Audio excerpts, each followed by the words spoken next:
bersyukur kehadirat Allah Subhanahu wa Ta'ala yang telah mengumpulkan kita dalam keadaan sehat dan ceria di lapangan sekolah kita yang tercinta ini.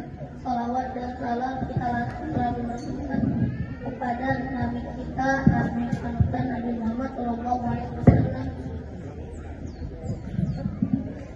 Yang terhormat kepala sekolah SD dan semua guru, juga teman-teman yang saya sayangi. Teman-teman, kali ini saya akan menceritakan kisah tentang kisah Nabi yang seorang Nabi yang misalnya tidak diceritakan dalam Al-Quran.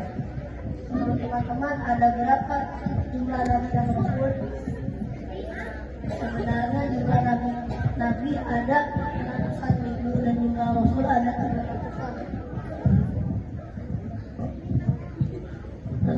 Seperti firman Allah Subhanahu wa Ta'ala dalam Quran surat An-Nahl ayat 36 yang isinya adalah bahwa Allah mengutus Rasul untuk tetap umatnya agar menyerukan umat manusia untuk beribadah kepada Allah Subhanahu wa Ta'ala dan meninggalkan sembahan yang lainnya.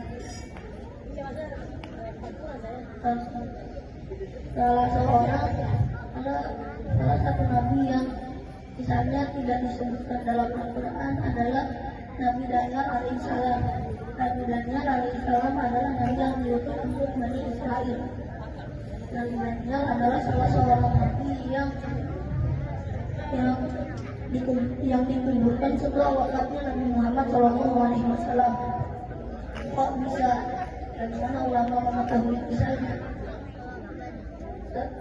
Sebenarnya dari surat Al-Ghafir ayat 28 yang artinya bahwa Allah telah mengutus Rasul sebelum Muhammad dan ada pula yang diceritakan kepadamu dan ada pula yang tidak diceritakan kepadamu. Sahabat seperti Ibnu Abbas dan Abu Hurairah menuliskan kisah Nabi Daniel yang bersumber dari Ka'ab al-Ahbar. Ka'ab al-Ahbar adalah ulama Yahudi yang masuk Islam pada masa Khalifah Abu Bakar As-Siddiq. Aku banyak tahu tentang sejarah Bani Israel dan bukti kebenaran Nabi Muhammad SAW pada kitab sebelum Al-Quran. Pada riwayat disebutkan bahwa pada zaman dahulu Raja Nakhtasor menerima kabar dari buku istana bahwa kerajaannya akan digulingkan oleh bayi laki-laki yang lahir pada waktu dan tanggal tertentu.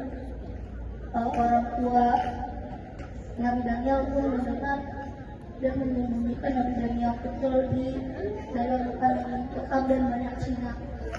Dan benar saja dua singa mendekati Nabi Daniel alaihissalam, mendekati dan menjilat dan mengelus dengan penuh kasih sayang. Sampai orang tua Nabi Daniel menemukan Nabi Daniel kembali. Nabi Daniel alaihissalam berdakwah untuk Bani Israel hingga wafat. Dan bagaimana jenazahnya ditemukan? Jenazah Nabi Daniel ditemukan oleh Abu Musa al-Ash'ari saat membebaskan kota Tusqa yang saat itu dikuasai oleh Romawi. Jenazah Nabi Daniel ditemukan di antara tumpukan emas dan permata, dan di sebelah